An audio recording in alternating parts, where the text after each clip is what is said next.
कि दो बच्चे थे। वो एक बड़ी कंपनी में काम करती थी। उसके ऑफिस जाने के बाद उसकी सास उसके बच्चों को संभाला करती, लेकिन रवीना को इसकी कोई कदर नहीं थी। एक दिन रवीना अपनी माँ से फोन पर कहती है, मम्मी क्या बताऊं, मेरी सास तो बिल्कुल अच्छी नहीं है। वो समझती नहीं है कि मुझे कितना काम करना पड़ता है। एक तो ऑफिस तक का लंबा सफर और फिर 9 घंटे लगातार काम। बैठे बैठे तो मेरी पीठ अकड़ जाती है। खुद तो सारा दिन घर में मजे करती है, जब मन करा सोए, जब मन किया खाए। तभी उसकी सास वहां आ जाती है। अच्छा माँ, मैं बाद में आपको फोन करती हूँ। जी मम्मी जी, कोई काम है क्या आपको? क्या हुआ? रवीना बहू, सारा दिन तो तू ऑफिस के मजे लेती है, लेकिन यहाँ ये बच्चे मुझे आराम भी नहीं करने देते। मेरी तो तबीयत खराब हो रही है। तो आपको लगता है कि मैं दफ्तर में मौज करती हूँ? आपको क्या समझाऊं, छोड़िए। माँ, काम करना भी जरूरी है। मजबूरी नहीं होती तो मैं खुद ही अपने बच्चों को देख लेती। अब आज तो छुट्टी है ना, आज तो कम से कम घर का काम कर ले। बहू काम शुरू करती है। बच्चे के साथ काम करना उसके लिए असंभव हो जाता है। वो जाकर बच्चा सास को देती है और कहती है, मम्मी जी जरा बच्चा तो पकड़ लीजिए, मैं घर का काम कैसे करूं? जैसे मैं करती हूँ रोज बच्चे के साथ। तुझे बताऊं तो तू सोचती है कि कोई बड़ा काम तो है नहीं, बच्चा तो सोता रहता है। अब देख लिया। खैर, बस मैं यही तुझे समझाना चाहती थी। ला, बच्चा मुझे दे और काम कर। बहू मुंह बनाकर वहां से चली जाती है। वो मन में सोचती है, बात तो सही है, बच्चे के साथ घर का काम करना असंभव है।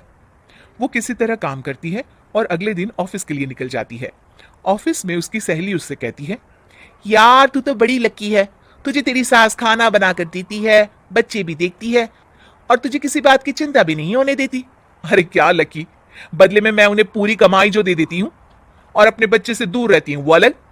हर किसी को ना दूसरे की प्लेट में ज्यादा घी दिखता है। जा अपना काम कर। अरे फिर भी ये तो है, यहाँ हमारे बच्चे को मैं क्रैश में छोड़ती हूँ, हर पल डर लगा रहता है कि क्या कर रहा होगा। खैर चल, मुझे क्या। बहू घर आती है तो देखती है कि उसकी सास उसके बच्चे को बड़े ही प्यार से खिला रही होती है। वो माँ को देखकर खुश हो जाता है। बहू मन में सोचती है कि बात तो सही है, सासू माँ सारा दिन काम करती है, मैं ऑफिस से आकर भी काम नहीं करती हूँ। वो सास के पास जाती है और कहती है, माँ जी थक गई आप? और क्या, सारा दिन चक्कर घीनी की तरह पूरे घर में घूमती रहती हूँ और अब उम्र भी नहीं रही। लेकिन चल, तू बता क्या हुआ, कुछ काम है क्या? बहू कुछ नहीं कहती, मुस्कुराकर वहां से चली जाती है। लेकिन अगले दिन सुबह सुबह बहू सास से पहले उठकर उन्हें चाय देती है। अरे, आज सूरज कहाँ से उगा है? तू पहले उठ गई।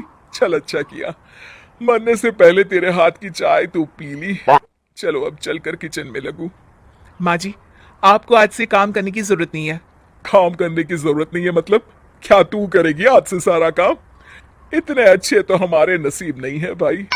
नहीं माँ जी, मैं नहीं करूंगी, ना ही आप करेंगी, बल्कि ये करेगी। तभी वहां एक काम वाली बाई आ जाती है। ये कौन है बहू? माँ जी, ये नौकरानी है और आज से सारा काम यही करेगी। मुझे माफ कर दीजिए माँ जी, मैं नहीं समझ पाई कि आप थक जाती हैं। आज से आप सिर्फ आराम करिए और मुन्ने के साथ खेलिए। और सास बहू बच्चे के साथ खेलने लग जाते हैं।